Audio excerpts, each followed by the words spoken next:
बलात्कार पे कानून बनना पहले जरूरी है जनसंख्या पे? आप बताइए, सभी लोग बताइए, जितने माइक लगे सभी पत्रकार से पूछता हूँ, बलात्कार पे इम्प्लीमेंट करना पहले जरूरी है जनसंख्या पे? बताइए, गर्दन मत हिलाइए।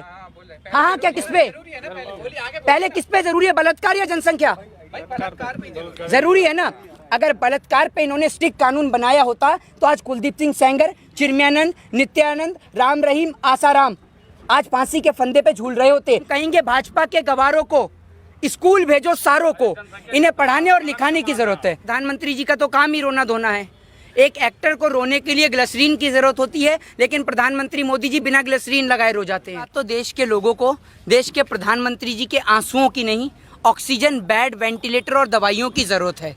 हाँ, प्रधानमंत्री जी के रोने से किसान के खेत में यूरिया नहीं पहुंच जाएगा। प्रधानमंत्री जी के रोने से कृषि काले कानून वापस नहीं हो जाएंगे। और प्रधानमंत्री जी का तो काम ही रोना धोना है।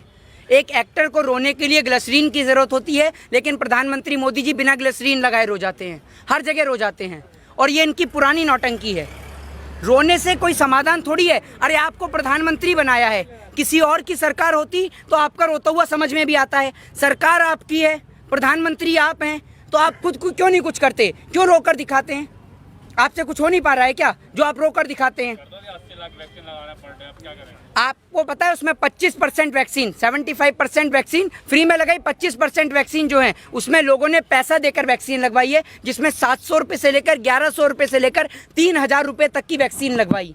और जिसको लेकर ये लोग इतना बड़ा ढोल पीट रहे थे। अभी कल योग दिवस के अवसर पर भारतीय जनता पार्टी के सारे लुप्त नेता, गुमशुदा की तलाश के जिनके पोस्टर लगे हुए थे, वो सारे के सारे नजर आ गए। वो नेता जो अब तक चुप थे, मौन थे, गायब थे, क्योंकि अस्पताल में लगातार मौतें हो रही थी, गंगा नदी के घाटों से लाशें निकल रही थी, ऑक्सीजन की कमी के कारण, वेंटिलेटर की कमी के कारण लोग मरते जा रहे थे, दम तोड़ते जा रहे थे। इसीलिए भारतीय जनता पार्टी के तमाम नेता गुमशुदा थे। और कल योग दिवस के अवसर पर सारे के सारे नेता से लेकर अभिनेता तक सारे के सारे योगासन और प्राणायाम करते गए। कल जब मैं रात को टेलीविज़न देख रहा तो बड़ा मुझे दुख हुआ। और इस बात का बड़ा दुर्भाग्य है इस देश का कि we are living in 21st century. इस 21वीं सदी के भारत में जो लोगों का पेट भरता है उसके लिए कोई आवाज़ उठाने वाला नहीं है। और योगासन करने के लिए बहुत सारे नेता से लेकर अभिनेता तक सभी लोगों को दिखाया गया, लेकिन देश के किसान को दिखाने के लिए नेशनल चैनल के पास इतनी सी भी हेडलाइंस की भी जगह नहीं है जहां किसान को दिखाया जाए। किसान को लेकर बात नहीं करते, शिक्षा को लेकर पत्रकारों से सवाल नहीं पूछे जाते, स्वास्थ्य को लेकर नहीं पूछे जाते, रोजगार को नहीं लेकर पूछे जाते। और अब एक नया ड्रामा और लिया है, मेलो ड्रामा, वो है जनसंख्या नियंत्रण कानून। एक बात बताइए, पिछले 4 साल से अजय सिंह बिष्ट सो रहे थे। सेंटर में इनकी सरकार, प्रधानमंत्री मोदी बीजेपी के हैं, बीजेपी की सरकार उत्तर प्रदेश में, तो पिछले 4 साल से आप सो रहे थे कुंभकर्ण की तरह पर कि आज जागे हैं आप। कुंभकर्ण भी 6 महीने में जाग जाता था, लेकिन ये लोग जागे ही नहीं। अब इन्हें चुनाव इनका नज़दीक आ गया, इनको समझ में आ गया कि हिंदू मुस्लिम के नाम पे वोट मिलेगा नहीं। राम मंदिर के नाम पे इन्होंने घोटाला कर दिया, चंद नाम पर मांगे, इसी बात से परेशान है। तो इसलिए इन्होंने नया मेलो ड्रामा ढूंढ लिया है और वो है जनसंख्या नियंत्रण कानून। उत्तर प्रदेश के मुख्यमंत्री अपना उत्तर प्रदेश छोड़कर वहाँ बंगाल में चुनावी प्रचार करने के लिए खड़े हो जाते हैं। वहाँ बंगाल में कह रहे हैं हिंदू खतरे में है। अरे आप उत्तर प्रदेश के लिटरेसी रेट को, एजुकेशन रेट को वेस्ट बंगाल के एजुकेशन रेट से मिलाकर देखिए। हैं, हिंदू खतरे में है का मुझे पता नहीं, लेकिन हिंदुओं के बच्चों की नौकरी और उनकी पढ़ाई ज़रूर खतरे में है। और इस देश के अंदर दारू का ठेका खुलता है कोरोना काल के दौरान। इस देश के अंदर कोरोना काल के दौरान बड़े बड़े चुनावी प्रचार और रैलियां होती हैं, लेकिन इस देश में स्कूल, कॉलेज और विश्वविद्यालय हमेशा बंद रहता है। क्यों? क्योंकि लोगों को पता है कि अगर इस देश का युवा, इस देश का यंगस्टर्स अगर पढ़ेगा तो इन भाजपा के गवारों से सवाल पूछेगा, क्योंकि अगर पढ़ेगा इंडिया तो इन भाजपा के गवारों से सवाल पूछेगा इंडिया। और इनके अनपढ़, जाहिल और गवार नेताओं को ज्ञान की कोई नॉलेज ही नहीं है।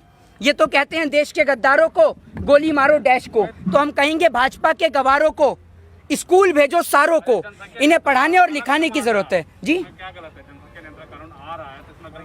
आप प्रधानमंत्री मोदी जी के और बीजेपी के कान से सुन के आते हैं क्या? मैंने कब कहा ये गलत है? आपने सुना मेरे मुंह से? है मैंने कहा गलत? एक मिनट, मेरे कहने का मतलब है पिछले 4 साल से आप सो रहे थे, लेकिन अब तो जागे ना। अब जागे। एक मिनट रुकिए, बलात्कार पे कानून बनना पहले जरूरी है जनसंख्या पे? आप बताइए सभी लोग, बताइए, जितने माइक लगे सभी पत्रकार से पूछता हूँ, बलात्कार पे इम्प्लीमेंट करना पहले जरूरी है जनसंख्या पे? बताइए, गर्दन मत हिलाइए। हाँ, क्या किस पे पहले किस पे जरूरी है, बलात्कार या जनसंख्या? जरूरी है ना। अगर बलात्कार पे इन्होंने स्ट्रिक्ट कानून बनाया होता तो आज कुलदीप सिंह सेंगर, चिन्मयानंद, नित्यानंद, राम रहीम, आसाराम आज फांसी के फंदे पे झूल रहे होते और इस देश के अंदर बहन बेटियां रात को 12 बजे भी सुरक्षित सड़कों पे घूमती। आज उत्तर प्रदेश का ये मंजर है कि उत्तर प्रदेश में आप क्राइम रेट को उठाकर देख लीजिए, महिलाओं के साथ रेप, बलात्कार, अपहरण, लूट, डकैती जैसी घटनाएं बढ़ी हैं 2017, 18 और 19 में। आप देखिए उठाकर आंकड़े को, उस पर आप बात नहीं करेंगे। आप जनसंख्या कानून को लेकर आ गए। और एक मिनट रुकिए, लिटरेसी रेट को लेकर मैंने क्यों बात करी है? क्योंकि आप सुनते हैं भाजपा के कानों से और भाजपा के कानों से सुनने वाले लोगों को सुनाई नहीं देता। मैंने एजुकेशन को लेकर क्यों बात करी है? क्योंकि एक पढ़ा लिखा व्यक्ति जानता है कि छोटा परिवार सुखी परिवार, और इसीलिए अगर आप लोगों को एजुकेशन देंगे तो जनसंख्या पे तो अपने आप इम्प्लीमेंट हो जाएगा। तो आप लोगों को पढ़ाइए लिखाइए ना, जनसंख्या की बजाय आप एजुकेशन पे काम करिए, क्योंकि अगर आप एजुकेशन पे काम करेंगे तो आप लोगों को समझाना ही नहीं पड़ेगा। लेकिन आप एजुकेशन पे तो काम करते ही नहीं हैं। अभी आप उत्तर प्रदेश में चुनाव की घोषणा होने दीजिए, कोरोना ऐसे गायब हो जाएगा जैसे आप समझ लिए दूध से मक्खी, वो वाला हिसाब हो जाएगा। अभी कोरोना गायब। कोरोना तो वैसे भी काबू कर लिया ना, प्रधानमंत्री और ये योगी आदित्यनाथ के बड़े बड़े पोस्टर छप रहे हैं। हाँ, सीएम है। अच्छा, तो पोस्टर लगाने से कोरोना गायब हो जा पाए? बताइए, फिर तो एक काम करते हैं, पूरे हिंदुस्तान में पोस्टर ही लगा देते हैं, पूरे हिंदुस्तान में पोस्टर ही लगा देते हैं। क्या बात कर रहे हैं आप भी? अगर कम हुआ है, पहली बात सुनिए, अगर कम हुआ है तो वो डॉक्टर्स की वजह से हुआ है, ठीक है, ना कि इन जैसे नेताओं की वजह से। नेता तो लापता थे और चुनावी रैलियां करने में व्यस्त थे। अब तो अपनी पेट थपथपा रहे हैं, अपनी पेट थपथपा रहे हैं योगी जी। योगी जी अपनी पीठ क्या थपथपाएंगे? योगी आदित्यनाथ की तो कुर्सी जाने वाली है, वो फिलहाल कुर्सी बचाएं, अपनी पीठ बाद में थपथपाते रहेंगे। हाँ, कुर्सी बचा ले तो वो बड़ी बात है। योगी के कौन बच्चे रोएंगे? योगी के कौन बच्चे रोने वाले हैं जो छोड़ जाएगा तो? वो फिर मांग लेंगे बेचारे। सांप वाली टोकरी जोगी ने ली है और सांप वाली कील को उसी में डाल दिया है। क्या लड़का भूखा मर जाएगा? करने के लिए तो क्या ये जो अखबार में सुधारने के लिए है क्या? देखिए, आप चाहे अखबार में छपवा लीजिए, चाहे आप कहीं भी छपवा लीजिए, आपको क्या लगता है हमारे देश के 500 किसान से ज़्यादा हमारे देश के किसान भाई इस आंदोलन के चलते शहीद हुए हैं?